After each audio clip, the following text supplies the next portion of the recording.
নমস্কার, আমি সুপর্ণা। আজ আমি আপনাদের শোনাবো তারাশঙ্কর বন্দ্যোপাধ্যায়ের লেখা হাসুলি বাঁকের উপকথার চতুর্থ পর্ব। যদি আমার এই গল্প পাঠ আপনাদের ভালো লাগে, লাইক করে দেবেন, শেয়ার করে দেবেন এবং অবশ্যই সাবস্ক্রাইব করে দেবেন। চলুন শুরু করা যাক চতুর্থ পর্ব। মাইতো ঘোষ ট্রেনে চাপলেন। বনোয়ারিকে একটা সিকি বকশিস করে গেলেন। খুব ট্রেন ধরিয়েছিস। বনোয়ারি হেঁট হয়ে প্রণাম করে হাসতে লাগলো। বললে, তা আজ্ঞে আরও কোষখানেক এই গমনে যেতে পারি আজ্ঞে।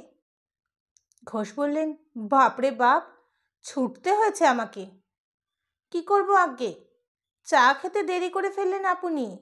সত্তর গমনে না এলে এনারে ধরতে লাড়তেন। উনি তো দাঁড়ান না, টাইম হইলেই ছেড়ে দেন। হাসতে লাগলেন ঘোষ। বনোয়ারি গামছা দিয়ে কপালে শরীরের ঘাম মুছলে। স্থূল গরনের পাথরে মূর্তির মতো শরীরে ঘামে ভিজে গিয়েছে। কানের পাশ দিয়ে জুলপি বেয়ে ঘাম গড়িয়ে পড়ছে সদ্য স্নান করে ওঠা মানুষের মতো। ট্রেন ছেড়ে দিলে। বনোয়ারি আবার প্রণাম করে বললে, আমার নিবেদনটা তাহলে হবে। দাদাকে বলে দিয়েছি, আম গাছ কটা আর বাঁশঝাড় 5টা লিখে দিস। তা দিতে হবে বই আজ্ঞে। বেশ। গাড়ি চলে গেল। বনোয়ারি স্টেশনের নিমতলাটায় ঝরানো ইটগুলোর মধ্যে দুখানা টেনে উপরে উপরে রেখে একটু উঁচু করে নিয়ে বসল। আর তাড়া নাই, জিরিয়ে নিয়ে ফিরবে। বেশ ফুরফুর করে হাওয়া দিচ্ছে। হাওয়ার সঙ্গে রয়েছে মিঠে গন্ধ, বন আউচ ফুলের সুবাস। এখানকার মাঠের আলের ওপর রাস্তার ধারে অনেক বন আউচের গাছ। স্টেশনের দক্ষিণ দিকটা একেবারে জঙ্গল, বাঁশবাদি পর্যন্ত খোলা। চন্দনপুরের চাষের মাঠ একেবারে খালি। কাটা ধানের গোড়া ছাড়া আর কিছুই নাই। বাবু লোকেরা গ্রাম, এ গ্রামের মাঠে অন্য ফসল হয় না এমন নয়, হয়, তবে বাবু মশাইদের ওদিকে খেয়াল নাই। ধান ছাড়া আর সবই তারা খরিদ করে খান। মেলা পয়সা, বিস্তর টাকা। কেনই বা এসব চাষের হাঙ্গামা তারা করবেন? এই যে চন্দনপুরের বড়বাবুরা জাঙ্গলের কুঠিডাঙ্গাটা কিনলেন, ওখানে কি ওরা এসব চাষ করবেন বলে কিনলেন? চৌধুরীদের অবস্থা খারাপ হয়েছে, মা লক্ষ্মী ছেড়েছেন, ওরা সবই বিক্রি করছে। পতির ডাঙ্গাটাও বিক্রি করলে। মাইতো ঘোষ নিজে বলে গেলেন, ঘোষেরা কিনতে চেয়েছিল ওটা, কিন্তু ঘোষেদের কাছে বিক্রি করতে চাইলে না চৌধুরীরা। হাজার হলেও জাঁত গ্যাত তো। শেষ সেধে দিয়ে এলেন চন্দনপুরের বাবুদের। এখন বাবুরা যে অংশটার মাটি ভালো, অল্প স্বল্প বানে ডোবে, মানে পলি পড়ে, অথচ ফসল পচে নষ্ট হয় না, সেই অংশটা কাটিয়ে জমি করবেন। বাকিটা বিলি করবেন। কতক কোতাক পোজো বিলি করবেন, সেলামি নেবেন, খাজনা নেবেন। সেই সব নেবেন জঙ্গলের মোড়ল মহাশয়রা। বাকি যা থাকবে তাই পাবে পরম, বনোয়ারি, জঙ্গলের হাড়িয়া, চন্দনপুরের শেখেরা। তার বন্দোবস্তি শর্ত আলাদা। শর্ত হলো সনকারী খাজনার শর্ত। সেলামির বদলে তারাই পতিত ভেঙে জমি করবে। প্রথম 2 বছর হোক, 3 বছর হোক, খাজনা নেবে না। তারপর 1 বছর সিকি খাজনা, তারপরের বছর আধা খাজনা নেবেন, তারপর চলবে পুরো খাজনা। 11 বছরের মেয়াদের বন্দোবস্ত। 12 বছর হলেই নাকি তার সত্ত্ব হয়। 11 বছর পর আবার একটা বন্দোবস্ত হবে, আর 11 বছরের জন্য। বিক্রি করতে পারে না, করলে আইনে টিকবে না, জমিদার কেড়ে নেবেন। তবে বিক্রি না করে চাষ করে যাও, খাজনা দাও, জমিদার মহাশয়ের সঙ্গে বনিয়ে ভক্তি শ্রদ্ধা করে চলো, যতদিন খুশি ভোগ করে যাও। সেই জন্যেই তো পিতৃপুরুষ বলে গিয়েছে, আশ্চয় করবি লক্ষ্মীমন্তকে, মা লক্ষ্মী মনিবের ঘরে ঢুকবেন, মনিবের উঠোনে মায়ের পায়ের ধুলো অবশ্যই পড়বে, তাই কুড়িয়ে মাথায় করে আনবি, তাতেই তোর সগুষ্টির প্যাট ভরবে। ঘোষমহাশয়ের ঘরের লক্ষ্মী এলেন। বনোয়ারির বাপ তাকে আশ্রয় করলে। সেই কল্যাণেই বনোয়ারির বাবা হলো কাহার পাড়ার মাতব্বর। ঘোষবাড়ির লক্ষ্মী পায়ের ধুলোয় বনোয়ারির বাপের অবস্থা সচ্ছল হলো। তাছাড়া কোষ কেধেরা চিরকালের জোয়ান বটে। বনোয়ারির বাবাও জোয়ান ছিল জবর। তখন মাতব্বর ছিল ওই হেপরোগী নয়নের বংশ। নয়নের কর্তা বাপের নিজের 2 বিঘে জমি চৌধুরী বাড়ির আশ্রয়ে কাবাস। তাদের সোনা ফলানো জমি ভাগে করে সেও জব্বর মরদ, হাঁক ডাক খুব, সেই তখন মাতব্বর। নয়নদের বংশটার নাম হলো ঘর ভাঙাদের গোষ্ঠী। আগের আমলে ওদের ঘর ছিল নীলের বাঁধের দক্ষিণ পাড়ে, সব থেকে নিচু জায়গায়। আশ্চর্যের কথা, গোটা ঘরে বাস করা ওদের কখনো ঘটত না। প্রতি বছরই বর্ষার সময় ঘর ভাঙত। কোনবার পুরো ঘরটাই ভাঙত, কোনবার একটা দেওয়াল, কোনবার বা 8খানা দেওয়াল, এ ভাঙতেই হতো। প্রথম প্রথম বছর কয়েক মেরামত করেছিল ওরা। শেষবার পুরনো ঘর ভেঙে নতুন করে মজবুত ঘরও করেছিল। কিন্তু বর্ষার বানের জলে ডুবে যখন সে ঘরের দক্ষিণ দিকের দেওয়াল ধসে গেল, তখন পাড়াপড়শিরা বললে, গোটা ঘরে বাস তোর অদৃষ্টে নাই, খানিকটা ভাঙা এঁখে দে, তাহলে হয়তো আর নতুন করে ভাঙবে না। কথাটা নয়নের পূর্বপুরুষেরও মনে হয়েছিল। 10-এর মুখে সে কথা শুনে সে অদৃষ্টের লীলে নেকন বুঝতে পারলে এবং দক্ষিণ দিকের দেওয়ালটা 8খানা তুলে বাকিটা তালপাতার বেড়া দিয়ে ঘিরে দিলে। আশ্চর্যের কথা, এরপর 5 বছর আর বড় বান হলো না কোপাইয়ে, ঘরেও আর হাত দিতে হলো না। 6 বছরে বছর বান এলো, ঘরের ভিত পর্যন্ত ডুবলো, কিন্তু দেওয়াল পড়ল না। পরের বছর সাহস পেয়ে ফের দেওয়ালটা পুরো করে ফেললে। সেই বছর আবার বান, এমন তেমন বান নয়। ঘরে জল ঢুকলো, কাহার পাড়ার সর্বাগ্রে পড়লো নয়নের পূর্বপুরুষের সেই দক্ষিণ দিকের দেওয়াল। তারপর পড়লো গোটা ঘর। তারপর যে ঘর তারা গড়লে তার আর দক্ষিণ দিকের দেওয়াল ওরা সম্পূর্ণ করলে না, ওপরটা সেই তালপাতা দিয়ে ঘিরে রাখলে। সেই অবধি ওদের বাড়ির নাম ঘর ভাঙাদের বাড়ি। নয়নের বাপ চৌধুরী মশাইয়ের আশ্রয়ে এলে চৌধুরী বাড়ির মা লক্ষ্মীর পায়ের ধুলো কুড়িয়ে এনে নতুন ঘর করলে মায়ের কৃপায় সে ঘর ভাঙল না।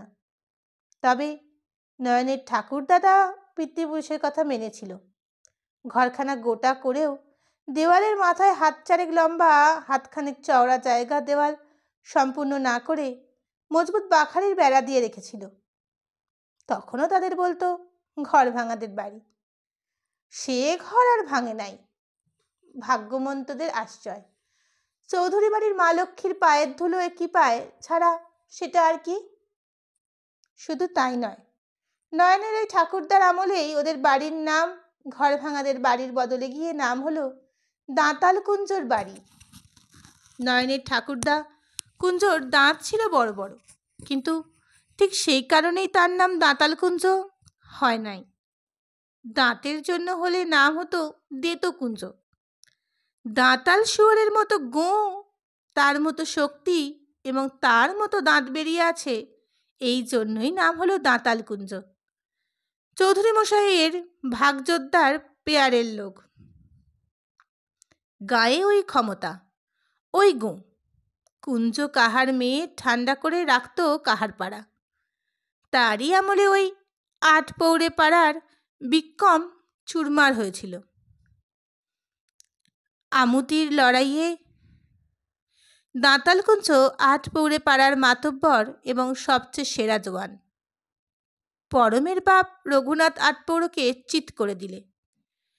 পর পর 3 বছর চিৎ করে দিলে। শেষের বছর সে মারাত্মক লড়াই। রঘুনাথ বেআইনি করে দাঁতাল কুঞ্জের বাঁ হাতের 2টো আঙুল মুচড়ে ভেঙে দিয়েছিল। কুঞ্জ খেপে গিয়ে কনুইয়ের কাছের ডান হাতটি উল্টো দিকে মোচড় দিয়ে জন্মের মতো জখম করে দিয়েছিল।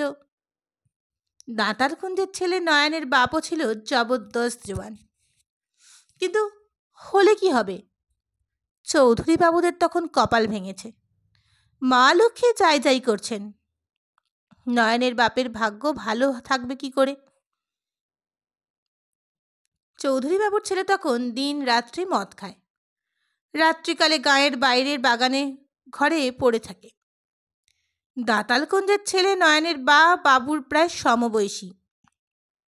সে হলো বাবুর অনুচর।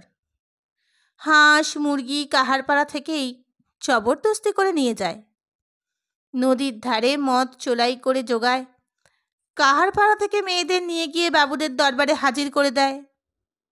ওই নয়নের বাপ ভীমই পাখির মা বসন্তকে জুটিয়ে দিয়েছিল চৌধুরী বাবুর ছেলের সঙ্গে।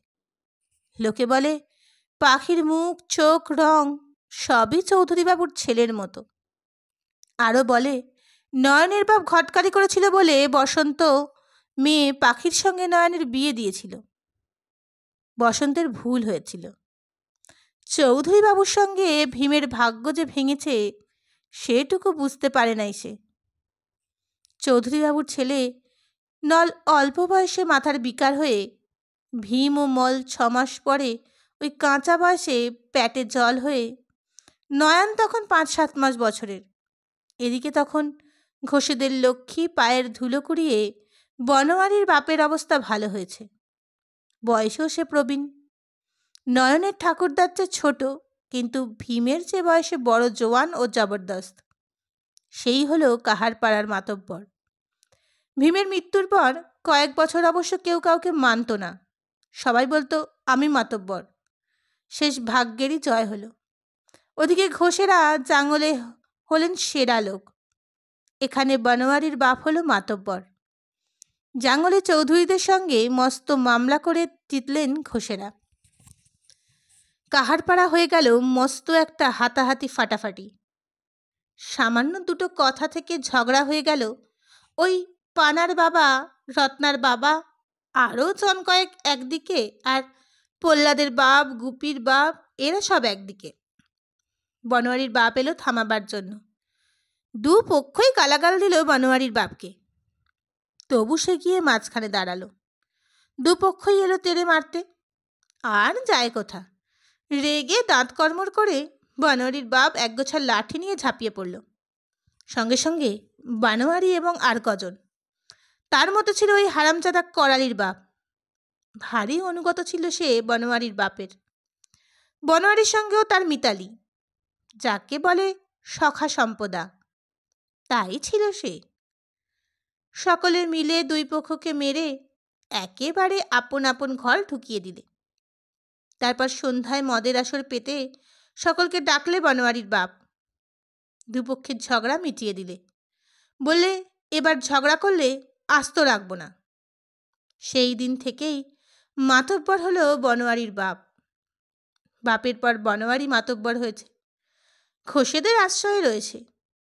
ঘোষেদেরও চলছে বারবারন্ত। বনোয়ারিরও যে বারবারন্ত চলবে তাতে বনোয়ারির সন্দেহ নাই।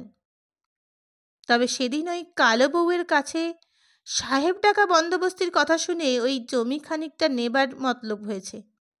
সে কথা ভাবতে ভাবতে আর একটা কথা তার মনে হয়েছে। চন্দনপুরের বড়বাবুদের এখন এক চাকলার মধ্যে বারবারন্ত।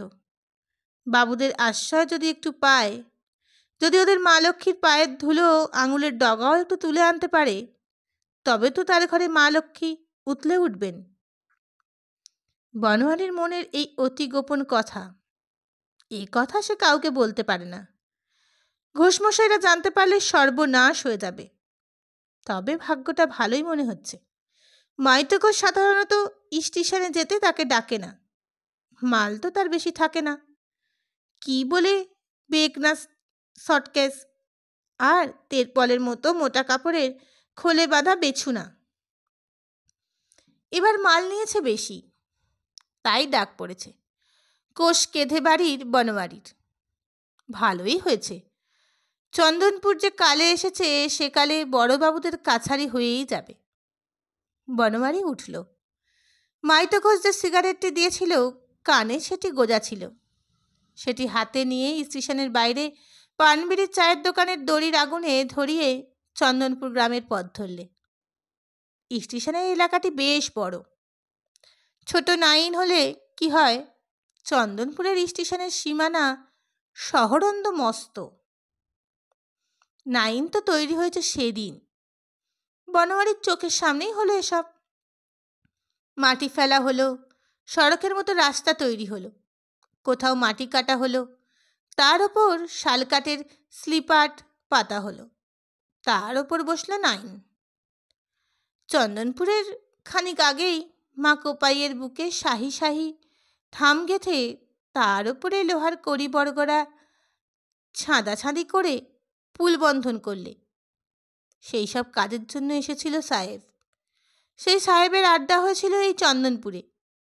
দেশ দেশান্তর থেকে এলো কত কুলি কামিন, ইট খোলা হলো, ইট পুড়ল, ঘরদোর তৈরি হলো, সে এক সমারোহ ব্যাপার। তাদেরও খাটবার জন্য ডেকেছিল সাহেব, কিন্তু বনমালী রাজি হয় নাই। চন্দনপুরের কতক লোকজন খেটেছিল, বনমালী নিজের পাড়ার কাউকে এদিকে ঘেঁষতে দেয় নাই। সে শুনেছিল এবং পিতৃপুরুষও বলে গিয়েছিল, পুল কি কোনো বড় ইমারত গড়তে হলে তার আগে নরবলি দিতে হয়। চন্দনপুরের লোকে বলে, যা ভাগ। কিন্তু বনমালী জানে, পিপিলিকার যখন পাখা ওঠে তখন পাখিতে ধরে খাবে বললে তারাও বলে, যা ভাগ। ওই পুল গাঁথনি যখন হয় তখন এদিক ওদিক গ্রামের 4-5টি ছেলে হারিয়েছে। কেউ বলে এ গায়ের এর ছেলে, কে বলে ও গায়ের তার ছেলে, কেউ বলে না ওদের নয়, ওদের সঙ্গে আমার দেখা হয়েছে, ওদের ছেলে চুরি যায় নাই, গিয়েছে সে গায়ের আর হই গায়ের অমুক তমুকের ছেলে। যার হোক, যেখানের হোক, ছেলে যে গিয়েছে সে বিষয়ে কোনো সন্দেহ নাই। বনমালীর আনন্দ, তার তৃপ্তি, সে নিজের পাড়াকে বাঁচিয়েছে। তারপর আর কেউ এদিকে হাঁটে নাই। কেবল 4টি মেয়ে পালিয়ে গিয়েছে এই লাইন পাতার হিড়িকে, পাঁচি, খুকি, পেবাতি, নির্মলা। খুকি আর পেবাতি গিয়েছে দুজন মুসলমান রাজমিস্ত্রির সঙ্গে, রাঁচি গিয়েছে একজন হিন্দুস্তানি লাইন মিস্ত্রির সঙ্গে, নির্মলা গিয়েছে ওই সাহেবের চাবরাসির সঙ্গে। ওই নির্মলারই ছেলে করালি, ছোট 5 বছরের করালিকে পর্যন্ত ফেলে হারামজাদি চলে গিয়েছে। তাই বোধহয় করালির এমন ধারাধারণ। সিধু আর জগদ্ধাত্রী এরাও দুজন ঘর ছেড়ে গিয়েছিল, কিন্তু তাদের ভালোবাসার লোকের সঙ্গে নিয়ে যায় নাই। তারা এখন রয়েছে চন্দনপুরে, এই স্টেশন এলাকাতেই থাকে। মাস্টারদের বাড়িতে ঝিয়ের পাটকাম করে স্টেশনের পোড়া কয়লা কুড়োয়, কয়লা চুনের ডিপোতে কামিনের কাজ করে, আবার রাত্রিকালে অন্য রূপ ধরে। বনমালী তাদের গায়ে ঢুকতে দেয় নাই। সিধু তার নিজের খুড়োর কন্যে, সিধুকে সে ভারী ভালোবাসত। কিন্তু তাহলে কি হয়, মাতব্বর হয়ে সে কি করে এমন হুকুম দেবে? নিজেদের মধ্যে, পাড়া ঘরের মেয়েদের মধ্যে লুকিয়ে চুকিয়ে অঙের খেলা হয়, চিরকাল হয়ে আসছে, সে ধর্তব্যের মধ্যেই নয়। লুকানো থাকলে কথাই নাই, প্রকাশ পেলে ঝগড়াঝাটি হয়, হাতাহাতি হয়। রং যদি পাকা হয় তবে চিলকে স্বামীর ঘর ছাড়ে, পুরুষে পরিবার ছাড়ে, ছেড়ে দুজনে সাঙা করে। রং কাঁচা হলে কথাই নাই, বছর 2 গেলেই ওই 2 বছরের রোদে জল বাতাসে সেই রং উঠে সাদা হয়ে যায়। এ ওকে দেখলে হাসে, এই পর্যন্ত। দিব্য মন পাতিয়ে আপন আপন ঘর সংসার করে। জাঙ্গলের সদ্গ মহাশয়ের সঙ্গে 2-4 জন মেয়ের বয়সকালের মনের রং ধরে। চন্দনপুরের বাবু ভাইয়েরা কখনো 2 টাকা দিয়ে 2-4 দিন খানিক আধেক খেলা করে। বাবুদের চাবরাসিদের সঙ্গেও 2-1 জনের ওই কালো বউয়ের মতো রঙের খেলা হয়। তার আর উপায় কি? এইসব পিতৃপুরুষেও সহ্য করে এসেছে, সেও করে, এও চিরকাল হয়ে এসেছে। এসব নিয়ে গোলমাল করতেও বারণ। কিছুদিন গেলেই এ রঙও ছুটে যায়। ওই কালো বউ চন্দনপুরে বাবুদের চাপরাসি সিং মহাশয়ের কাছে ছিল। বসন্ত নিত্য রাত্রে সে তো চৌধুরী বাড়ির ছোট চৌধুরীর কাছে। রং ছুটে গিয়েছে, এখন দিব্য তারা ঘরণী গৃহিণী হয়ে ঘর সংসার করছে।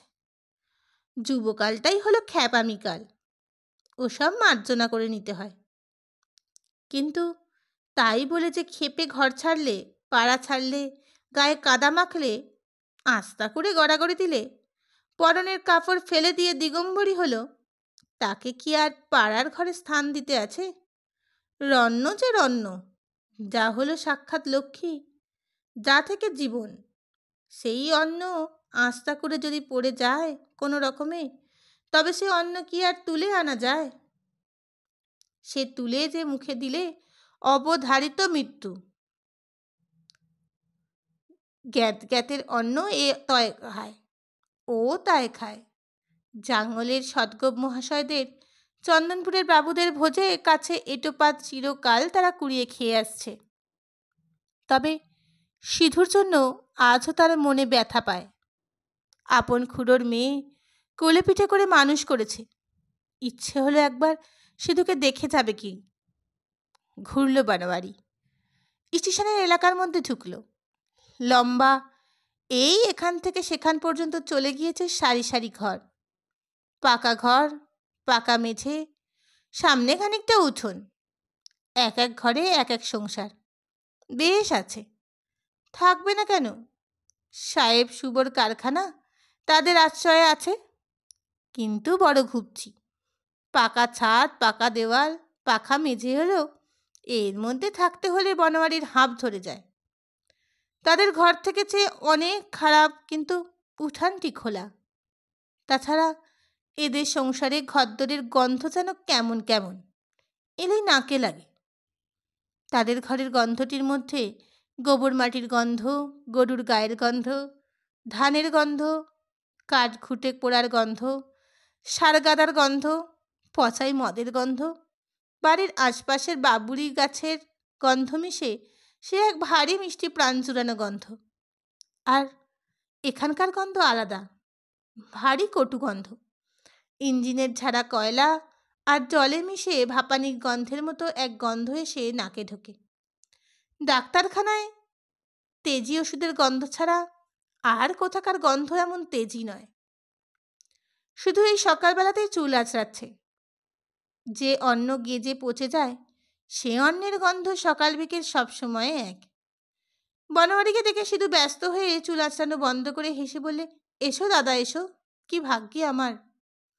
এলাম একবার, মাইতো ঘোষের মোট ঘাট নিয়ে এসেছিলাম, তা বলি একবার সিধুকে দেখে যাই। সিধু উঠে তাড়াতাড়ি একখানি বস্তা পেতে দিল। বস। চন্দনপুর থেকে সিধু তরিবত শিখেছে, আসন পেতে দিতে হয় সভ্যতার এই রীতি জেনেছে। তাদের পাড়ার আগন্তুক নিজেই ফু দিয়ে অথবা গামছা দিয়ে ঝেড়ে দিয়ে মাটিতে বসে। গণ্যমান্য কেউ এলে বনোয়ারির ঘরে দুটো মোড়া আছে, তাই এনে পেতে দেয়, যেমন দারোগাবাবু কি জাঙ্গলের মণি মহাশয়রা কেউ। বনোয়ারি খুব তৃপ্ত হয়ে বসল বস্তাখানার ওপর। বললে, তারপরে ভালো আছিস? ভালো আর মন্দ, হেসে উঠল সিধু। খাটি খাই, যেদিন খাটতে নারি সেদিন পেটে আঁচল বেঁধে পড়ে থাকি। জগ কি কেউ যদি এক মুঠো দেয় তো খাই, আপনজন কে আছে যে তার ওপর দাবি করব বল। বনোয়ারি চুপ করে রইল। সিধুর কথার মধ্যে প্রচ্ছন্ন অভিযোগ রয়েছে, তার সমস্তটাই এসে পড়েছে বনোয়ারির ওপর। সিধু আবার বললে, তবু তোমার করালি ছোড়া লাইনে কাজ করা অবধি ও খোঁজ খবর করে, পিসি বলে এসে বসে, তোমাদের খবর তার কাছেই পাই। এতক্ষণে বনোয়ারি বললে, তা তুইও তো মাঝে মধ্যে যেতে পারিস উদিক পানে। সিধু বললে, কে জানে বাপু, ভয় তো আর কাউকে নয়, ভয় তোমাকেই। বনোয়ারি দুঃখের হাসি হেসে মাথা নামিয়ে রইল। সিধু হেসে বললে, তোমাকে বাপু বড় ভয় লাগে। বনোয়ারি বললে, ছোটকালে বড়া মারতাম তোকে লয়। সিধু হেসে বলল, বাবারে। তারপর গম্ভীর হয়ে বললে, তার লেগে লয়, তুমি বাপু ভারী কণা লোক, কি বলে দেবে কে জানে। হয়তো বলবে, সিধুকে কেউ বাড়িতে ঢুকতে দিও না। বনোয়ারির চোখে হঠাৎ জল এসে গেল। মাথা হেঁট করে মাটির দিকে চেয়ে কোনো রকমে আত্মসম্বরণ করে সে উঠে পড়ল। ঘোষ যে 4 আনা পয়সা তাকে দিয়েছিল, তারই একটি দুয়ানি সিধুকে দিয়ে বললে, রাখ, মিষ্টি কিনে খাস। সিধু বললে, দাঁড়াও, বলে ঘরে ঢুকে একটা পাকি মদের বোতল এনে বললে, খানিক আছে, খাও। বনোয়ারি একবার ভাবলে, তারপর বোতলটি নিয়ে গলায় ঢেলে দিলে। সিধু বললে, সেদিন করালি যে সাপটি দেখিয়ে অনেক পয়সা পেয়েছিল, 2 বোতল এনে সবাই মিলে খেলাম, ওইটুকুন ছিল। তারপর হঠাৎ তার একটা সরস কথা মনে পড়ে গেল। সে বেশ কৌতুক পুলকিত স্বরে বলে উঠল, ওই দেখো, আসল কথাই শুধাতে ভুলে গিয়েছি, করালি পাখির রঙের কথা। হ্যাঁ, সেই কাল এক কাণ্ড হয়ে গিয়েছে, ছোড়াকে সায়স্তা না করলে হবে না। সিধু বললে, তারা যে সকালে এখানে চলে এসেছে, করালি তো লাইনে কাজ করে, একখানা ঘর পাবে, সেইখানেই থাকবে বলছে। চমকে উঠল বনোয়ারি। সিধু বললে, ওই সর্বশেষের ঘরখানা রয়েছে তার। এরপর মুখে কাপড় দিয়ে হাসি রেখে বললে, ওদের রং দেখলাম খুব জমজমাটি। করালি বলে, গাঁয়েই যাব না আমি, লাইনে খাটি, এখানেই থাকবো, কারুকে গেরাজ্জি করি না আমি। নতুন নোয়া এনে পরিয়ে দিলে পাখিকে, মদ এনেছে, খেতে বলেছে আমাকে। চন্দনপুরে এসে সিধুর অনেক পরিবর্তন হয়েছে। রংকে সে অং বলে না, নতুনকে লতুন বলে না, কিন্তু ওই ঢলকো করে চুল বাঁধা আর ওই হাসি, বড় খারাপ, বড় খারাপ। যেটুকু মায়া মমতা হয়েছিল তার ওপর সব এক মুহূর্তে উবে গেল। সে হনহন করে চলে লাগলো। বিড়ি লাও একটা বিড়ি, সিধু বললে, থাক। বেরিয়ে এসে থমকে দাঁড়ালো। সিধুর ওপর রাগ হয়ে করালির ওপর রাগটা কম হয়ে গিয়েছে তার। বদমাশ হোক, দুষ্টু হোক, পাপী হোক, ছোড়া এখনো এমন অন্যায় কিছু করে নাই যাতে তাকে গাঁ থেকে দূর করে দিতে হবে। পাখির সঙ্গে ব্যাপারটার মতো ব্যাপার তো চিরকাল ঘটে আসছে। তার রং যখন পাকা, তখন নয়নের সঙ্গে পাখির ছাড়পত্র হয়ে যাক, সাঙা হোক করালির সঙ্গে। করালিরও বউ আছে, ভিন গাঁয়ের মেয়ে, করালি তাকে বড় আনে না, করালিও তাকে ছাড়ান দিক, গাঁয়ে ঘরেই থাকুক, এখানে থাকলে সর্বনাশ হবে। পাখি করালি জানে না, বুঝতে পারছে না, কিন্তু চোখ তো আছে, চেয়ে দেখুক ওই সিধুর দিকে, জগদ্ধাত্রীর দিকে। খুব জমিয়ে বসেছিল ওরা, পাখি, করালি, নসু দিদি, জগদ্ধাত্রী আর 2 জন করালির লাইন গ্যাংয়ের সঙ্গী।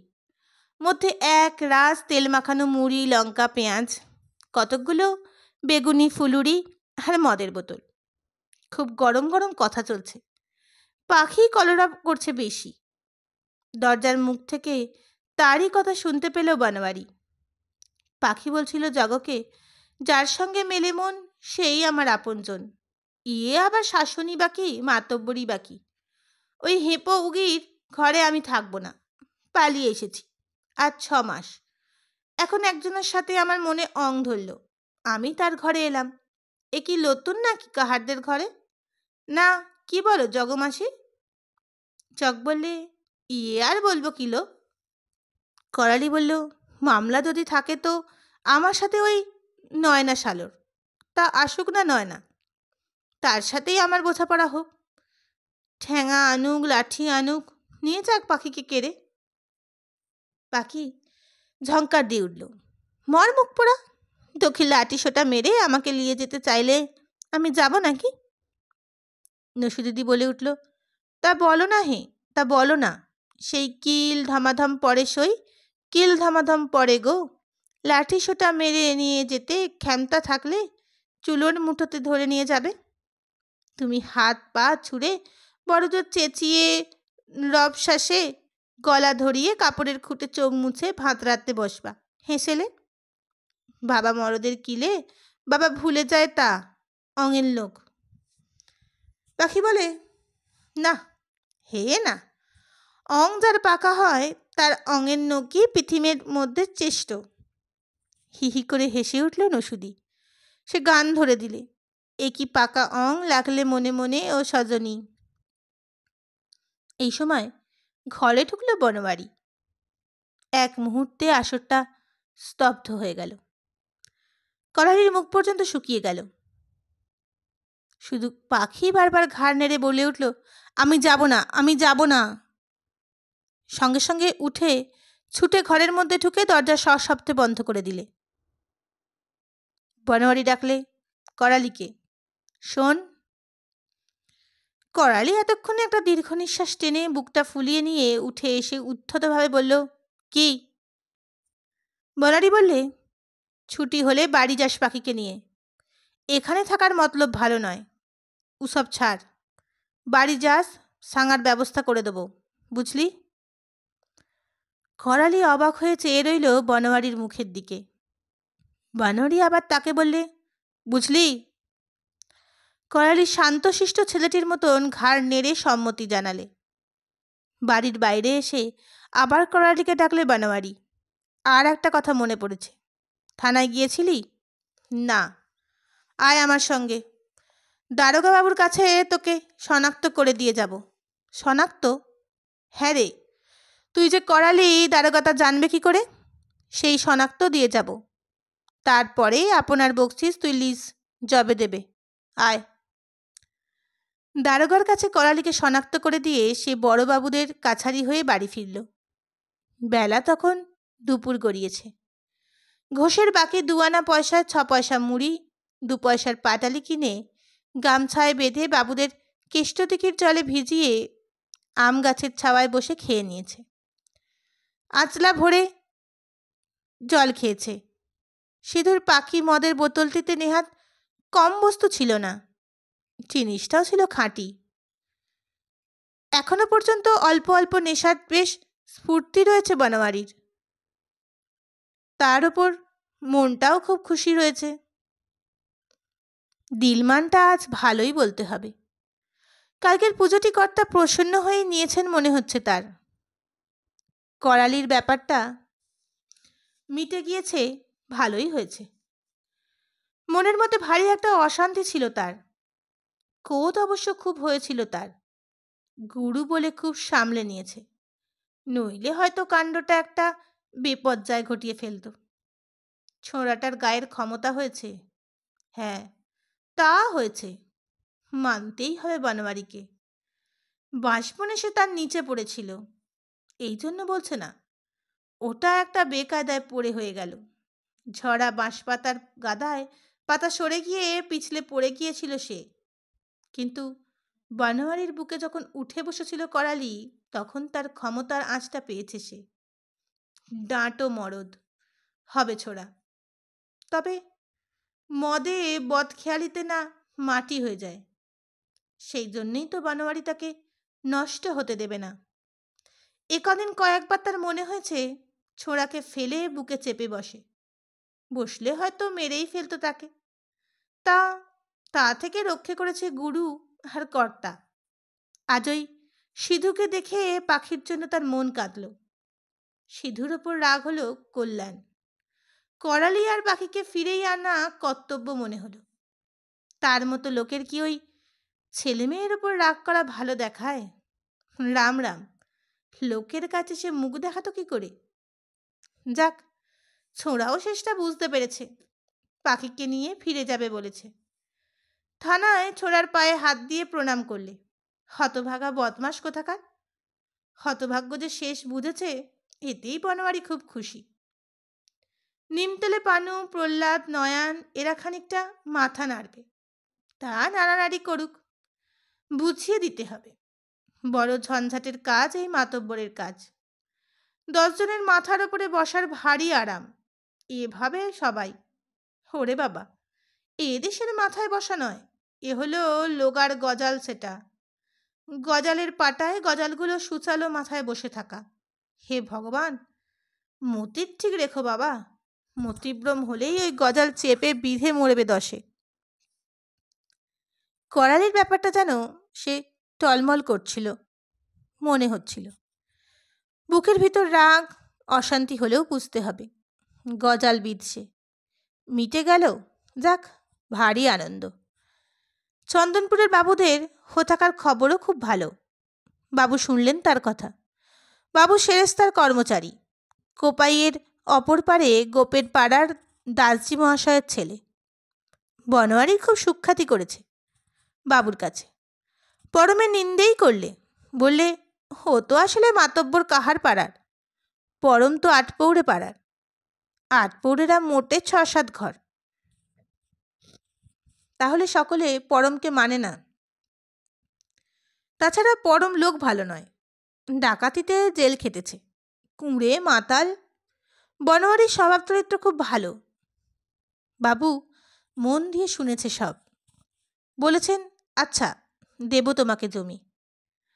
চন্দনপুরের বড়বাবুর ৪ মহলা বাড়ি, গাড়ি ঘোড়া লোক লস্কর, যাকে বলে ৪ চৌখুস কপাল।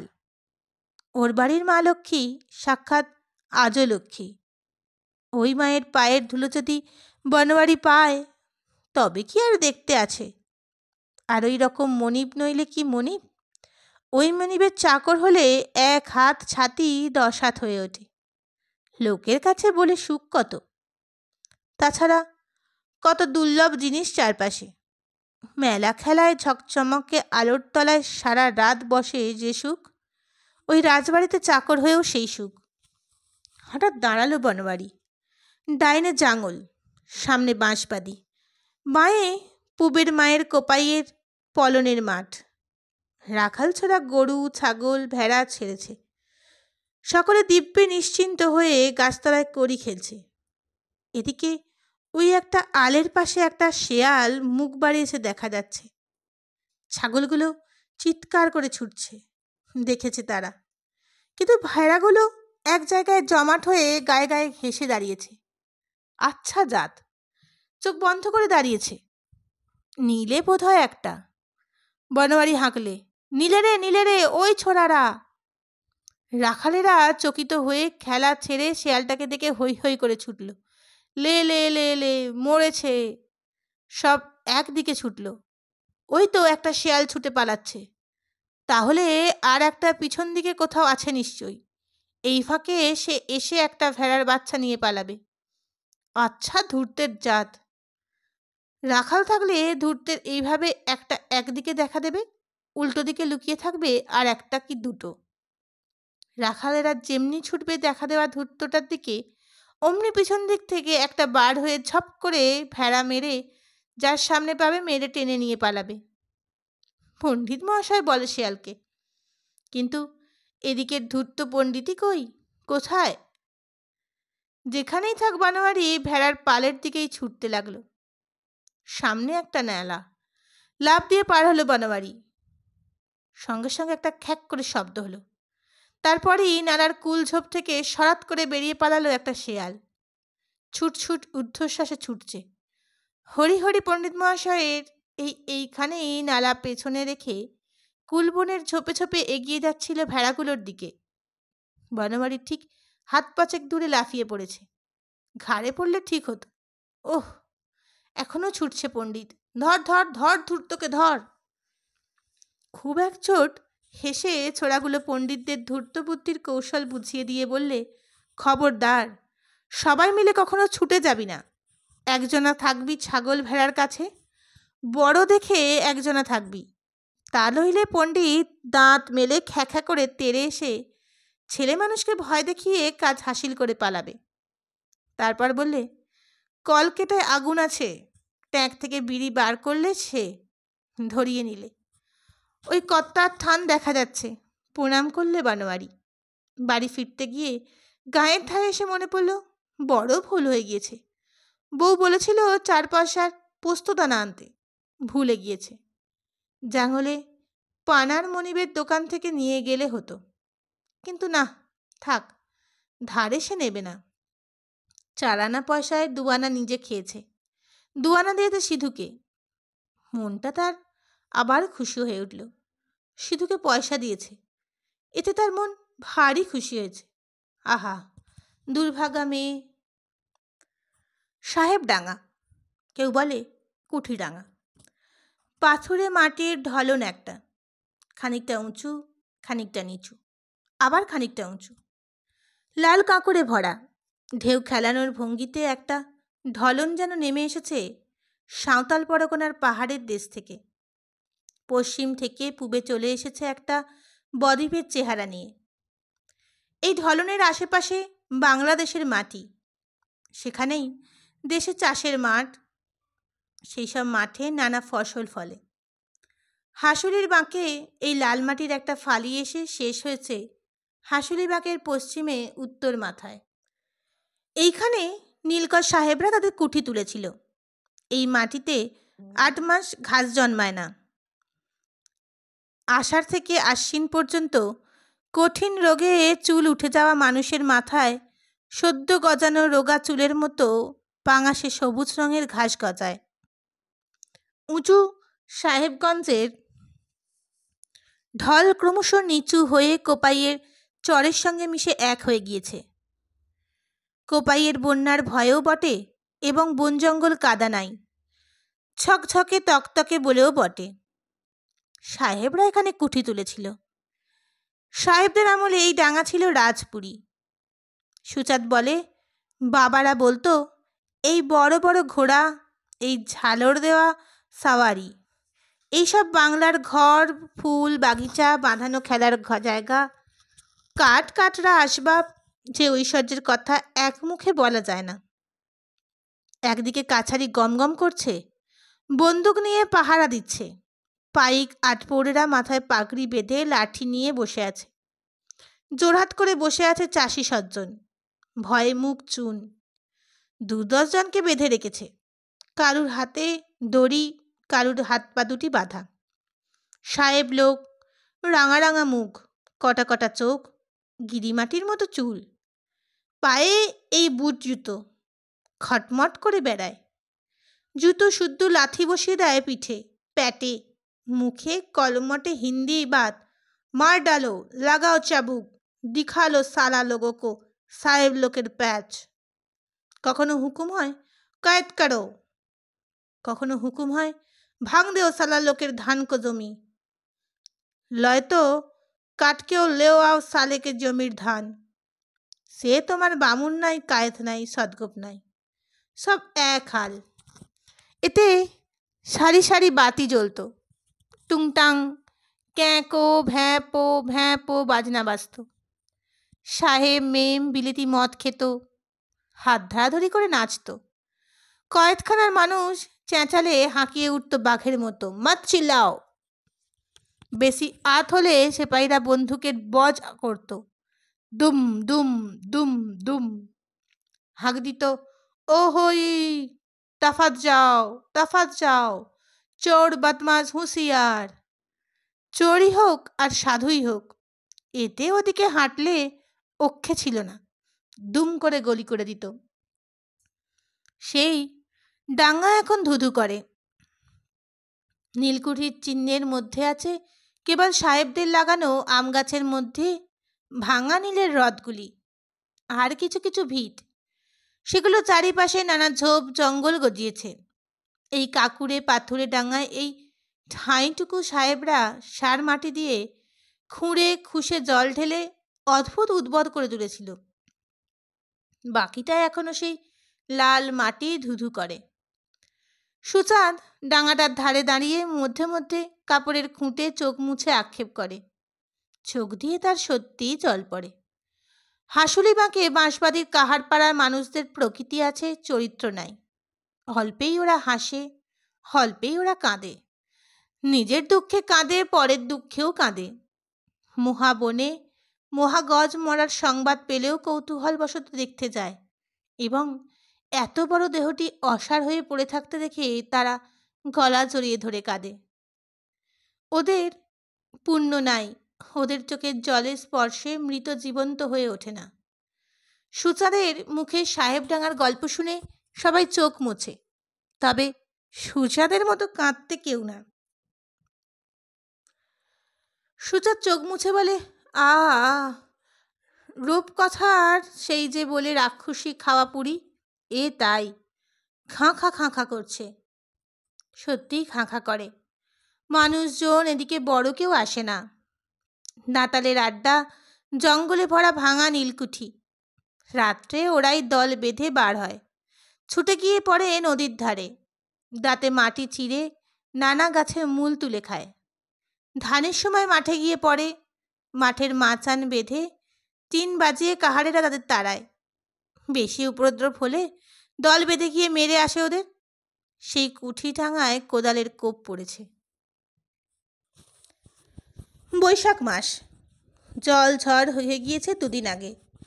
বৃষ্টি বেশ পর্যাপ্ত পরিমাণেই হয়েছে। চন্দনপুরের বড়বাবুরা সাঁওতাল মজুর লাগিয়েছে প্রায় 150। এই লাল কাঁকুড়ে মাটির একটি বিশেষত্ব আছে। যে মাটি পাথরের মতো শক্ত, কোদালে কাটে না, কোপ মারলে খানিকটা লাল ধুলো ওড়ে, চোখে মুখে মিহি বালি ছিটকে লাগে, সেই মাটি বৃষ্টিতে ভিজলে কয়েকদিন ভুড়োর মতো নরম হয়ে যায়। মাটির এই অবস্থার নাম বতর। এই সুযোগ পেলে মাটি কাটা আবার কঠিন হয়ে পড়বে। সাহেবডাঙ্গার যে ঢলটা নেমেছে সোপাইয়ের দিকে, সেই দিকে চাষের জমি তৈরি করেছে সাঁওতালেরা। জাঙ্গলের সদগোপ মহাশয়দের কয়েকজন সেলামি দিয়ে খাজনা বন্দোবস্তির জায়গা নিয়েছে। তারা নিজেরা বসে আছে, খাটছে কৃষাণ, মাহিন্দার আর 2-4 জন মজুর। বনোয়ারি 5 বিঘা জায়গা নিয়েছে। সে নিজে কোপাচ্ছে মাটি। সেই মাটি ঝুড়িতে তুলে মাথায় বয়ে আলুবন্দি করে ফেলেছে বনোয়ারির বউ আর সুচাঁদ পিসি। সুচাঁদ পিসিকে বনোয়ারি মজুর লাগিয়েছে। 3 প্রহর খাটবে, 14 পয়সা নগদ পাবে, আর পাবে জলখাবার মুড়ি। আরও কথা আছে। বিকেলবেলা ঠান্ডার সময় ছুটির পর প্রহ্লাদ, রতন, পানু আরও জন কয়েক কোদাল নিয়ে এসে মাটি কেটে রেখে যাবে। পরের দিন সেই মাটি তুলে ফেলবার জন্য পাড়ার কয়েকজন মেয়েকে লাগাবে বনোয়ারি। সদগোপ মহাশয়েরা হুঁকোয় তামাক খাচ্ছেন, নিজে খেয়ে মধ্যে মধ্যে কৃষাণ মাহিন্দারদের দিচ্ছেন। সাঁওতালেরা চুটি খাচ্ছে। বনোয়ারি 2 পয়সার বিড়ি কিনে এনেছে, নিজে খাচ্ছে, এঁটো বিড়ি বউকে দিচ্ছে। সুচাঁদকে গোটা বিড়িই দিতে হয়। পুরো একটা বিড়ি না হলে সুচাঁদের নেশা হয় না। বিড়ি সে খেতেই চায় না, তামাকই তার সবচেয়ে প্রিয়। হঠাৎ সে হেদমণ্ডলের কাছে গিয়ে বললে, কলকেটা একবার দাও কেন গো? মণ্ডল বিনা বাক্য ব্যয়ে কলকেটা নামিয়ে দিলে। সুচাঁদ মণ্ডলের সামনেই উবু হয়ে, অবশ্য লজ্জা করে পিছন ফিরে বসে হাতে ধরে তামাক খেতে আরম্ভ করলে। হঠাৎ বললে, তুমি তো তবু কলকে দিলে মোড়ল, পানার মুনি বলে মারতে আসতো আমাকে, অথচ আমার মেয়ের তরে যখন রং ধরেছিল তখন আমার পায়ে ধরতে এছিল। হেদমণ্ডল ধমক দিয়ে চিৎকার করে বলে, থাম, এখানে বকবক করিস না। হেদমণ্ডলের গলার আওয়াজ একেই খুব জোর, তার উপর সুচাঁদকে কালা জেনে এসে চিৎকার করেই কথা বলায় সুচাঁদ স্পষ্ট শুনতে পেল কথাগুলি। এর জন্যে সে হেদমণ্ডলের ওপর বরাবরই খুব সন্তুষ্ট। বকবক করব না? না। কিছুক্ষণ হেদমণ্ডলের মুখের দিকে চেয়ে রইল সুচাঁদ, তারপর বলল, সব শেয়ালের একরা। তা বেশ। আবার সে তামাক খেতে লাগলো। আবার বললে, তোমরা বুঝি আর কোদাল ধরবা না লয়? হেদমণ্ডল বলে উঠল, এ হে হে, এ মাগি তো বড় জ্বালালো দেখছি। কেনে, জ্বালালাম কি করে? যদি জ্বালালাম কি করে? তোমার বাপকে দেখেছি নিজে হাতে কোদাল ধরে ওই লম্বা বাতুরি কাটতে। হাঁস হাঁস করে সে কি কোদালের কোপ। তোমরাও তো কাটতে গো মাটি নিজে হাতে। আমি তো ভুসুন্ডি কাক, আমার তো দেখতে বাকি নাই কিছু। কথাটা সত্য। কিছুকাল অর্থাৎ 20-25 বছর আগেও এইসব মণ্ডল মহাশয়রা পুরোপুরি চাষি ছিলেন। জমি কাটাইয়ের কাজ হতে আরম্ভ করে চাষের কাজ পর্যন্ত কৃষাণ, মাহিন্দার এবং মজুরদের সঙ্গে নিজেরাও প্রত্যেক কাজটি করে যেতেন। তাতে অপমান বোধ করতেন না। এই 20-25 বছরের মধ্যে এমন ওলটপালট হলো যে সদগোপ মহাশয়রা এখন আধা বাবু হয়ে উঠেছেন। হেদমণ্ডল নিজেও এই কথা ভালো করে বুঝতে পারে। তার শরীরে প্রচুর ক্ষমতা এখনও, এবং চাষে কর্মে তার গভীর অনুরাগ। সকল কাজ পূর্বের মতো করতে তার ইচ্ছে হয়, কিন্তু পারে না। নিজেদের জ্ঞাতি কাছে লজ্জা পেতে হবে বলে পারে না। কি যে ইংরাজি বাবুগিরি ঢেউ এলো দেশে বলে মনে মনে আক্ষেপ করে সে। বাড়ির দরজা বন্ধ করে তবুও সে অনেক কাজ করে, কিন্তু সুসাদের কাছে স্বীকার করতে পারে না সে কথা। সে বিরক্ত হয়েই বলে, বকিস না মেলা। তোরা যে মরা কুকুর বিড়েল ফেলে ছেড়েছিস, আবার রব তুলেছিস মরা গরু কাঁধে করে ফেলবো না, বাড়ির নর্দমা পরিষ্কার করবি না বলছিস। বলি, তোরা এত বাবু হলি কি করে? তোরাও বাবু হচ্ছিস, আমরাও বাবু হচ্ছি, না হলে আমাদের মদ যেতে থাকে কি করে? সুচাঁদ আঙুল দিয়ে দেখিয়ে দিলে বনোয়ারিকে, বললে, ওই ওই মুচ্ছুন্দি বুললে মণ্ডল, ওই বনোয়ারির মাতব্বরি এসব। ওই ধুয়ো তুলেছিল, মরা কুকুর বিড়েল ফেলবো না, তা পরেতে সবাই মিলে গুজুর গুজুর করে ধোঁয়া ধরেছে। গরু ফেলতে হলে কাঁধে করে ফেলবো না, গাড়ি চাই, জল নিকেশি লালা ছাড়াবো, কিন্তু এঁটো কাঁটা ময়লা মাটির পচা নর্দমাতে হাত দেবো না। আমি বলি, বাপ পিতেমের আমলের থেকে তো করে আসছিলি, করবি না কেনে? তা বানোয়ারি ঘাড় লেড়ে বলে, মন্দ বলছে না, মুদ্দ ফরাজ মেথরের কাজ করবো কেনে? বনোয়ারির কানে কথাগুলো সব যাচ্ছিল। সুচাঁদ পিসি কালা হেদমণ্ডল চিৎকার করে কথা বলছে, সুতরাং শুধু সে কেন, এখানকার সকলেই শুনতে পাচ্ছে। সে অত্যন্ত অসহিষ্ণু হয়ে ডাকলে, বলি, তামুক খাবার কতক্ষণ? সুচাঁদ ব্যস্ত হয়ে উঠল। বনোয়ারিকে খাতির সে করে না, কিন্তু আজ বনোয়ারি সুচাঁদের প্রায় মনিব স্থানীয়। নগদ 14 পয়সা এবং জলখাবারের মুড়ি দেবে সে। উঠেও সে দাঁড়ালো। হঠাৎ কাপড়ের খুঁটে চোখ মুছে সে হেদমণ্ডলকে বললে, আমার ললাট দেখো কেন মণ্ডল মশাই, এই বুড়ো বয়সে মজুরি খাটছি, লাটিনের লেগে বসনের সাথে ভিন্ন হয়েছি আমি। আবার সে বললে, গলা খাটিয়ে মণ্ডলকে বললে, আমি বলছিলাম বসনকে, ওই হারামজাদি পাখিকে নয়নের হাঁপানি ধরেছে, ভালো হয়েছে, নামে মরদ নামে থাকুক, পাখির এখন উঠতি বয়স, কিন্তু উজগার টুজগার করেলে, তা পড়েতে খানিক আদেক হয়ে শোক, 1 কুড়ি 1.5 কুড়ি হোক, তখন ছাড়বিড় করে সাঙা দিবি। তা কি বলবো মণ্ডল? সুচাঁদ আবার কাঁদতে লাগলো। আমার প্যাটের বিটি বসনের প্যাটের বিটি ব্যাখি। এবার বানোয়ারি কাছে এসে দাঁড়ালো। সুচাঁদ সঙ্গে সঙ্গে উঠে দাঁড়িয়ে বললে, চল বাবা চল, এই দুটো পরাণের ব্যথার কথা মণ্ডল মশাইকে বললাম। খুঁড়িয়ে চলতে আরম্ভ করলো সে নিজের কাজের জায়গার দিকে। বনোয়ারি মাটি বোঝাই ঝুড়িটা তার মাথার ওপর তুলে দিতেই সুচাঁদ বনোয়ারির মুখের দিকে তাকিয়ে কাতর অনুনয় করে বললে, আ করিস নি হা বনোয়ারি? বনোয়ারি উত্তর না দিয়ে ঘুরে কোদালটা ধরে মাটিতে কোপ মারতে আরম্ভ করলে। মোটা বলিষ্ঠ হাতের রাগের মাথায় সে কুপিয়ে চলে। কিছুক্ষণ পর দাঁড়িয়ে কোমর ছাড়িয়ে নেয়, ধুলোমাখা হাতের আঙুল দিয়ে কপালের ঘাম টেনে ছেঁচে ফেলে দেয়। 150 সাঁওতালের টামনার কোপে বাবুদের কাজ এগিয়ে চলেছে কোপাইয়ের বানের মতো, আর তার কাজ চলেছে রিমিঝিমি বর্ষার ধানের জমিতে গরুর খুলে খালের জল জমার মতো। তা হোক, এমনি করে এই চিরদিন কাজ চলে আসছে। বাবুদের কাজ চলবে দিন কয়েক, যতদিন বতর থাকবে ততদিন। তার কাজ চলবে 12 মাস। রোজ বিকালে এসে সে খানিকটা করে কেটে যাবে। এবার মাত্র 1খানা জমি তৈরি করবে সে।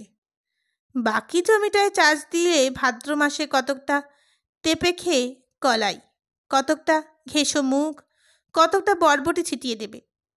তারপর আসছে মাঘ, সে জলটা হয়, সেটা হলেই লাঙল চালিয়ে মোচ দিয়ে ঠেলে মাটি সরিয়ে আল বন্ধনের চেষ্টা করবে। তারপর কিছু মাটি কেটে জমি সমান করবে, সঙ্গে সঙ্গে আল বন্ধনও শক্ত হবে। এভাবে জমি করার একটা সুবিধাও আছে, ধীরে ধীরে ঠেলে ঠেলে পাশের পতিতের মধ্যে চল না কেন এগিয়ে, নজরে পড়বে না কারোর। 5 বিঘে জমি নিয়ে এই বনোয়ারি এটাকে 5.5 বিঘে তো করতেই হবে। হাসুরির বাঁক সে অঞ্চলটায়, সেই অঞ্চলের বৈশাখ মাসের দ্বাদশে সূর্যের উদয়। দুপোহর পর্যন্ত কোনো রকম খাটুনি খাটা যায়, তারপর 1 প্রহর পৃথিবী যেন অগ্নিগর্ভ হয়ে ওঠে। সাঁওতালেরা 12টা বাজলেই ঝুড়ি কোদাল নিয়ে উঠে দাঁড়ায়। বনোয়ারি তার আগেই ছেড়ে দিলে কোদাল। 10টার ট্রেন কোপাইয়ের পুলের ওপর উঠতেই ঝুড়ি কোদাল নিয়ে বাড়ি ফিরে এলো। জাঙলের কাছাকাছি এসে সুচাঁদ বললে, বনোয়ারি, পয়সা কটা দিবি এখন? বনোয়ারি কোমরে গ্যাঁজল থেকে একটি দুয়ানি বার করে হাতে দিয়ে বললে, এই একবেলা খাটুনির দামে দিলেম তোমাকে, উবেলা আর আসতে হবে না। আসতে হবে না কেনে? বুকটা ধড়াস করে উঠল সুচাঁদের। সে বুঝতে পেরেছে বনোয়ারি তাকে খুব আজ ওবেলার জন্যে নয়, বরাবরের জন্যই কাজে আর নেবে না।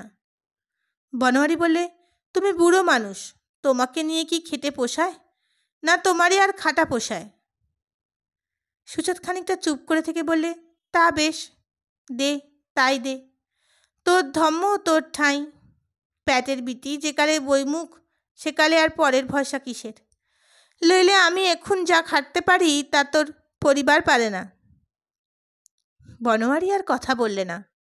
সে স্ত্রীকে সঙ্গে করে চলে গেল গ্রামের দিকে। জলখাবারের সময় হয়েছে, জল খাবে। তার আগে গরুগুলিকে দুইতে হবে, তাদের মাঠে ছেড়ে দিতে হবে, অনেক কাজ। বরণ একটু দেরি হয়ে গিয়েছে আজ। বনোয়ারির গড়নটা খুব মোটা, তার উপর জোয়ান বয়সের প্রথম থেকেই বাঁক বয়ে পালকি বয়ে বাঁ কাঁধ ডান কাঁধের চেয়ে উঁচু হয়ে গিয়েছে। চলেও সে বেঁকে, ডান পাটা পড়ে জোরে জোরে, হনহন করে। সে চলল। ভিজে আলপথের ডান দিকের কিনারায় তার পায়ের ছাপ বসে যাচ্ছে। হঠাৎ এক জায়গায় ভস করে বসে গেল। বনোয়ারি পিছন ফিরে তাকিয়ে দেখল, বললে, সঙ্গে সঙ্গে হেঁট হয়ে ঝুঁকে পড়ল সে। বউ বলল, কি? পিঁপড়ে, অসংখ্য পিঁপড়ে গর্তটার ভিতর বিজবিজ করছে, অধিকাংশের মুখে ডিম। বউ বললে, আহা, দেখে চলতে হয়, ডিম নিয়ে কেমন আকুলি বিকুলি করে দেখনি? তোর মাথা। বনোয়ারি এদিক ওদিক চেয়ে মাঠের মধ্যে দিয়ে একটা পিঁপড়ির শাড়ি দেখিয়ে দিয়ে বললে, ওই দেখ, অনেকক্ষণ থেকে ওরা পালাতে লেগেছে এখান থেকে। তারপর আকাশের দিকে চেয়ে বলল, জল ঝড় প্রচণ্ড একটা হবে লাগছে। জল ঝড় হবে? প্রচণ্ড। প্রচণ্ড? হ্যাঁ হ্যাঁ, পিঁপড়েতে জানতে পারি। বর্ষায় দেখিস নাই মেঝে থেকে উঠে মাছ দেখালে বাসা করে? দাঁড়া। বলে সে এগিয়ে গেল কর্তার থানের দিকে। ওখানে বেলগাছের গোড়াগুলিতে মানুষের হাত পড়ে না। বেলগাছে, শ্যাওড়া গাছের গোড়াগুলি পিঁপড়ের বাসা ভর্তি। প্রচুর পরিমাণে বালি মাটির কণা তুলে ছোট স্তূপের আকারে উঁচু করে সাজিয়ে চমৎকার বাসা করে। বর্ষার সময় পিঁপড়েগুলি ডিম নিয়ে উঠে যায় গাছের ওপরে। পুরনো গাছগুলি জীর্ণ গাঁটের ছিদ্র করাই আছে, সে ছিদ্রগুলি পরিষ্কার করে নিয়ে বাস করে। অনাবৃষ্টির লক্ষণ জানতে হলে বনোয়ারি ওই গাছতলায় এসে দাঁড়িয়ে দেখে পিঁপড়েগুলি নিচে নেমে এসেছে কিনা। বেশি দূরে যেতে হলো না। কর্তার থানের মুখে এসেই তার নজরে পড়ল কতকগুলো কাক নেমেছে বেলগাছের ডালে। বসে আছে সড়ক ফিঙের ঝাঁক, তারও মাঝে মাঝে ঝাঁপিয়ে পড়ছে কাকেদের আশেপাশে লাফাতে লাফাতে। ঠুকরে কিছু খেয়ে চলেছে, পিঁপড়ে খাচ্ছে, তাতে আর ভুল নাই। পিঁপড়ের দল বেঁধে বেরিয়ে উপরে চলেছে। বনোয়ারি বাড়ি ফিরল। বউ আগেই এসেছে। সে বললে, আচ্ছা, বাজে করণে তোমার মতি বটে বাপু। সাবি বেনোদা বসে আছে, ও দুটেছে, ওরা আর যাবে কখন? বনোয়ারি বললে, চেঁচাস না তেতাস না, বললেই মাগি একদণ্ড দেরিতে সাবি বেনোদা ওদের নদীর পুতুলের মতন গলে যাবে না। আমার কম্ম আমি বুঝি। দে বাছুর ছেড়ে দে, কেড়েটা দে। গাইগুলো চিৎকার করছিল বাছুরের জন্য। বনোয়ারি গিয়ে কপালে গলায় হাত বুলিয়ে বললে, হচ্ছে হচ্ছে মা, সকল ধৈর্য ধরো একটুখানি। হাসতে লাগলো সে। গাই দুইয়ে শেষ করে কেড়েটি নামিয়ে দিতেই সাবি বললে, গেরস্তারা বলছে জল দিছিস দুচে, জল একটুকুন কমিয়ে কাকি। সাবি বেনোদা দুজনে চন্দনপুরে যায় দুপুরবেলা। সুকৌশলে স্তূপাকৃতি ঘুঁটে বড় বড় ঝুড়িতে সাজিয়ে নেয়, তার ওপর রাখে দুধের ঘটি। চন্দনপুরের ভদ্রলোকের বাড়িতে দুধের রোজ দিয়ে আসে 4 পয়সা সের দুধ। বনোয়ারির বাড়িতে দুধ হয় 4 সের। সেই দুধে কোপাইয়ের বলি খোড়া পরিষ্কার জল মিশিয়ে বনোয়ারির বউ 5 সের করে দেয়। দিন গেলে 5 আনা পয়সা, তার মধ্যে দৈনিক 2 পয়সা হিসেব পায় সাবি আর বেনদা। বনোয়ারির বউ বড় ভালো মানুষ। সে ঘাড় নেড়ে বললে, জল তো সেই এক মাপেই দি মা। বনোয়ারি সাবির দিকে তাকিয়ে বললে, পথে ঝর্ণার জল মিশিয়ে তোরা কতটা বাড়াস বল দিনি। বেনদা বলল, হেই মা গো, আমরা? হ্যাঁ হ্যাঁ, তোমরা তোমরা বড় স্যানা। হ্যাঁ, হাসতে লাগলো বনোয়ারি। বেনদা এবং সাবিও হাসতে লাগলো। এ কথার পর আর অস্বীকার করলে তারা অভিযোগ। বনোয়ারি আবার বললে, একটু কম বাড়িয়েছিস, মানে আগে যতটা বাড়াতিস তার চেয়ে বাড়াস না, তাহলে বাবুরা থাক আরবে না। সত্যি, সাবি এবং বেনদা শুধু তারাই বা কেন, কাহারপাড়ার যে মেয়েরাই পরের দুধ নিয়ে চন্দনপুরের যোগান দিয়ে আসে তারা সকলেই ওই কাজ করে। পথে দুধে জল ঢেলে বাড়িয়ে দৈনিক 2-4 পয়সা উপার্জন করে। বনোয়ারির স্ত্রী বললে, ডিম গুলান দিয়ে দে। স্ত্রী বললে, মণিপাড়িতে দেবে বলেছিলে যে? দে দে, এখন পয়সার টান, জমি কাটাতে লোকজনকে পয়সা লাগবে। মনিব মনে মনেই জল্পনা করে বনোয়ারি। মনিব যে এখন কে হবে কে জানছে। চন্দনপুরের বড়বাবুর চরণ যদি পায় তবে। মৃদু হাসি ফুটে উঠল তার মুখে। সে হাসি মুখেই গোটা পাড়াটা ঘুরে দেখতে লাগলো সে। কার ঘরের চালের কেমন অবস্থা দেখে বেড়াচ্ছিল। জল একটু বেশি পরিমাণেই হবে।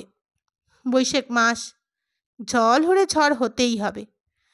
পাথর হওয়ার অসম্ভব নয়। সকলকে সতর্ক করে দিতে হবে। সকলের চেয়ে চালের খারাপ অবস্থা নয়নের। হাঁপানির রোগী, তার উপর পাখি ঘর ছেড়ে চলে যাওয়াতে ছোড়া একেবারে বিবাগীর মতো হয়ে গিয়েছে। অথচ 3 বিঘে নিজের জমি আছে নয়নের। তার খড় ধরে মজুত রয়েছে। চালের অবস্থা পাড়ার মধ্যে ভালো তার, কিন্তু করালি ছোড়াটার বাহাদুর, তার চালও তকতক করছে। নতুন করে ছাইয়েছে ঘরখানা। ও হরি, ঘরের সামনেটা আবার আলকাতরা আর গিরিমাটি দিয়েছে দেখি। দেওয়ালটার ওপরের দিকটা গিরিমাটির রং, নিচটায় আলকাতরা। দুয়ারের গায়ে আলকাতরা, দুয়ারের দুপাশে 2টো পদ্ম এঁকেছে। বাহ, বেশ বেশ। বাড়িটাতে কে ছিল না, পাখি বোধহয় ঘাস কাটতে গিয়েছে। করালি তো সকালেই গিয়েছে চন্দনপুর লাইন খাটতে। নুসু গিয়েছে চন্দনপুরে মজুদারিদের সঙ্গে খাটতে। অনেকক্ষণ দাঁড়িয়ে সে দেখলে মনটা ভারী খুশি হয়ে উঠল তার। বনোয়ারির কৃপাতেই করালির ঘরে এমন হেসে উঠেছে। হাসুলি বাকের জীবনে 2 মাস চলে গিয়েছে। তার উপকথার হাসি কান্না অনেক হয়ে গিয়েছে। নয়ন কেঁদেছে, তার মা কেঁদেছে, সুচাঁদ কেঁদেছে। দৈনন্দিন জীবনের দুঃখ সকলেই কেঁদেছে। তবে নয়নের মা এবং সুচাঁদের মতো নয়। হাসিও অনেক এবং হাসিই বেশি। দৈনন্দিন জীবনে হাসতেই মানুষ বেশি চায়। হাসুলি বাঁকের মানুষগুলিও দুঃখকে যথাসাধ্য উপেক্ষা করে হেসেছে বেশি। তার জন্য আয়োজনের ব্যবস্থা আছে, পূর্বপুরুষেরা করে গিয়েছে।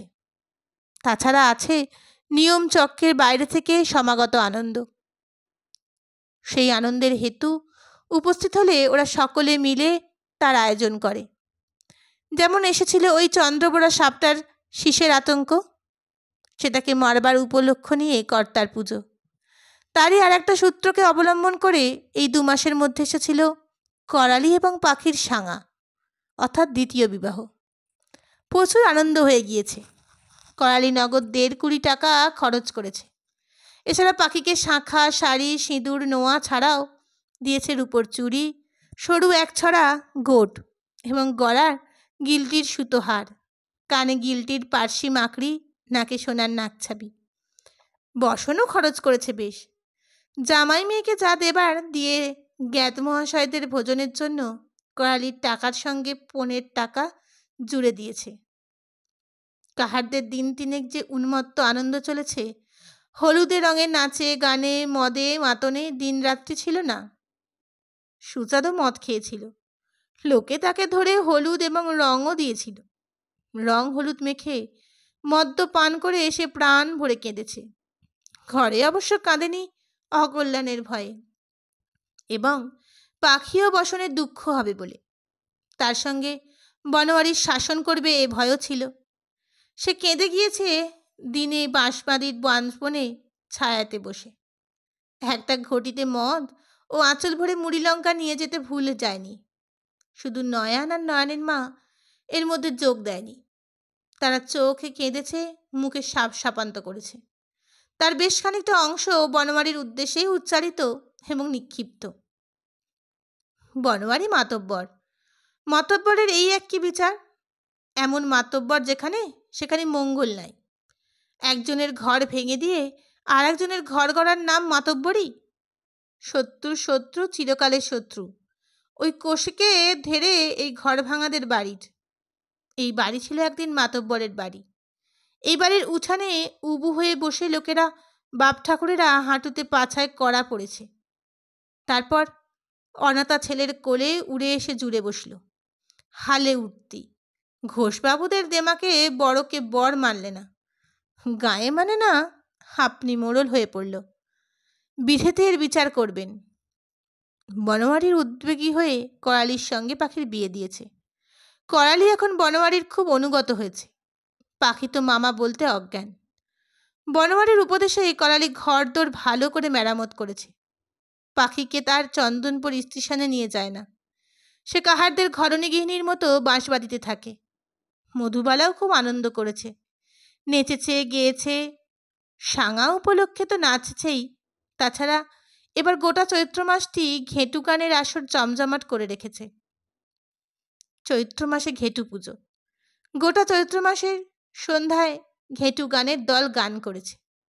পাড়ার গান করেছে, জাঙ্গলে মণ্ডল মহাশয়দের বাড়ি বাড়ি গান শুনিয়ে চাল সংগ্রহ করেছে। সেই চাল থেকে সেও একটা খাওয়া দাওয়া হয়ে গিয়েছে। চৈত্র মাসের শেষে নীল সংক্রান্তি গিয়েছে গাজন। গাজনের ধুম জাঙ্গলে বাবা কালুরুন্দর ঠাকুরের থানে। বনোয়ারি চিরকাল গাজনের ভক্ত হয়ে আসছে। এবার সে চরকের পাটায় শুয়েছিল।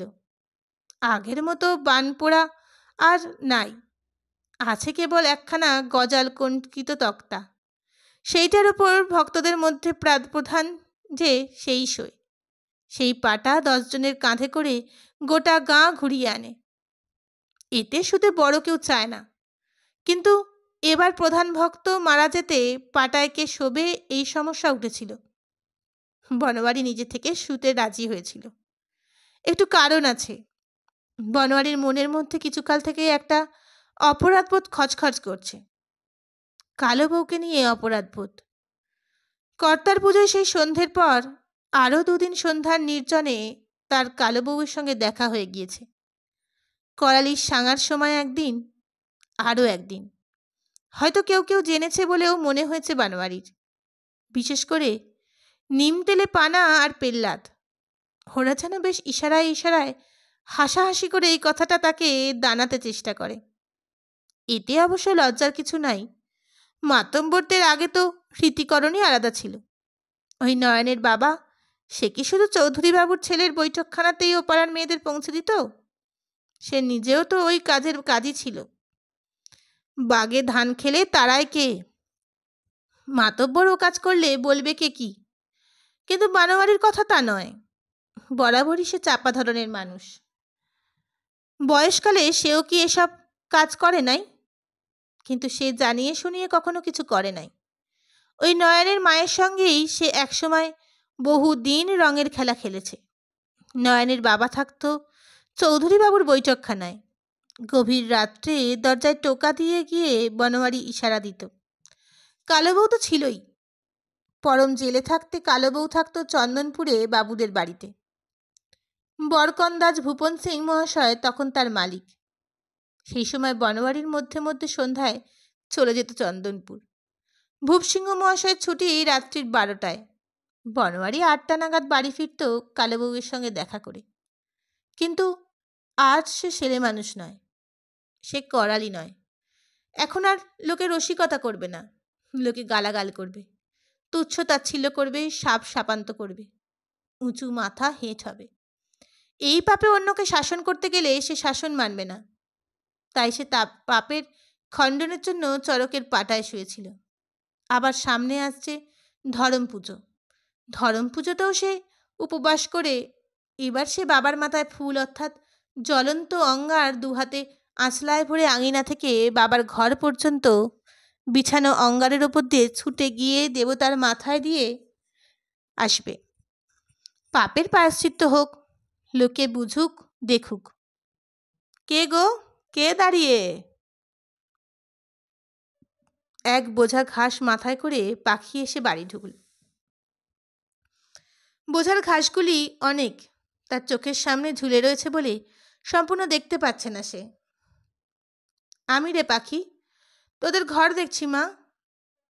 বাবা বা, এ যে রিন্দ ভবন করে ফেলেছিস রে করালি। বোঝাটা উঠোনে ধপ করে ফেলে পাখি তাড়াতাড়ি ঘর খুলে একটা নতুন কাঠের চৌকো টুল বার করে দিলে, বসো মামা। বাহ, এই যে টুল রে, বলিহারি বলিহারি, ভদ্রজনের কারবার করে ফেলাচ্ছিস রে কলারি। পাখির ঘর থেকে একটা নতুন হারিকেন, একটা নতুন সস্তা দামের শতরঞ্চি, একটা রংচঙে তালপাতার পাখা এনে সামনে নিয়ে দিয়ে বললে, এই দেখো মামা। মানা করলে শোনে না, আজে বাজে জিনিস কিনে টাকা পয়সা ছেড়াদ্দ করছে। হা হা করে হেসে বানোয়ারি বলে, ওরে বাবা, নতুন বিয়ের এই বটে, তার উপরে বউ যদি মনে ধরে তবে তো আর কথাই নাই। তা তোকে মনে ধরা তো ধরা, দুজনাতে মনের মানুষ। পাখি মুখে আঁচলটা চাপা দিয়ে হাসতে লাগলো মামার কথা শুনে। বনোয়ারি উঠল, বললে, পাড়ায় ঘুরছিলাম, সব চাল দেখে বেড়াচ্ছিলাম, একটা পেছনে ঝড় জল হবে লাগছে, তা তোদের ঘরে এসে দাঁড়ালাম। এমন ঝকমকো ঘরদোর দেখে দাঁড়াতে হলো। যাই, এখন দেখি কার চালে খড় আছে কার নাই। মাতব্বর আবার অনেক ঝক্কি মা। পাখি বললে, ঝক্কি নিলেই ঝক্কি মামা, না নিলে কে কি করবে? ওই তো আটপৌরে পাড়ার পরম রয়েছে, করে সে এইসব। তুমি ধার্মিক লোক, মা লক্ষ্মী দয়া আছে, তোমার কথা আলাদা। শোনেজ বেলায় করালি যেতে বলিস, ঘরের মধ্যে আলাদা মজলিস করে, সেটা কেমন তর লাগে বুঝলি? করালির ওই একটা দোষ এখনো গেল না, এখনো সেই আলাদা মজলিস করে, সেটা কেমন তর লাগে, মন না মতিভ্রম। তার উপর আবার ছেলে ছোকরার মন, কত খারাপ কাজে মন যায় তার ঠিক আছে? মুরব্বীদের কোলের কাছে শুধুই কি বসতে বলে গিয়েছে সে কালের লোকে? যত ছোকরার দল এখন করালির ঘরে গিয়ে জুটেছে নির্বিবাদে। নুসুবালা নাচে গায়ে, করালি ঢোল বাজায়। ছোকরার গুণ অনেক, ঢোলকের হাতটি বড় মিঠে, আর ছোড়া নাকি লুকিয়ে মদ চোলাই করছে, এটা ভালো নয়। পালে পার্বণে তারা পুচুই লুকিয়ে তৈরি করে সে এক, আর দস্তুর মতো চোলাই করে মদ তৈরি করা সে এক। ও হলো সব্বনেশে জিনিস। সে হতে দেওয়া হবে না। অনেক কষ্টে তিন পুরুষ দুঃখ ভোগ করে, এই এক পুরুষ কাহার পাড়া নিশ্চিন্ত হয়ে খেয়ে দিয়ে শুয়ে ঘুমিয়ে বাঁচছে। আটপৌরে পাড়ার এখনো নিত্য চৌকিদার পরমকে হাঁকে, পরম পরম। 2-4 দিন অন্তর অন্তর থানায় লোক আসে, এই পরময়া। মাঝে মাঝে ছোটবাবু কি খোদ দারোগাবাবু আসেন, এরে পরমা। এক ডাকে সাড়া না পেলে জানলায় টর্চ ফেলে ডাকেন, এরে সালা পরমা। শুধু পরমই নয়, আটপৌরে পাড়ার 10 জন মরদের মধ্যে 6 জন এখনো দাগি। কাহার পাড়ায় আর দাগি নাই। শেষ দাগি ছিল গুপি দাদা কালাচাঁদ, সে মরেছে আজ 8 বছর।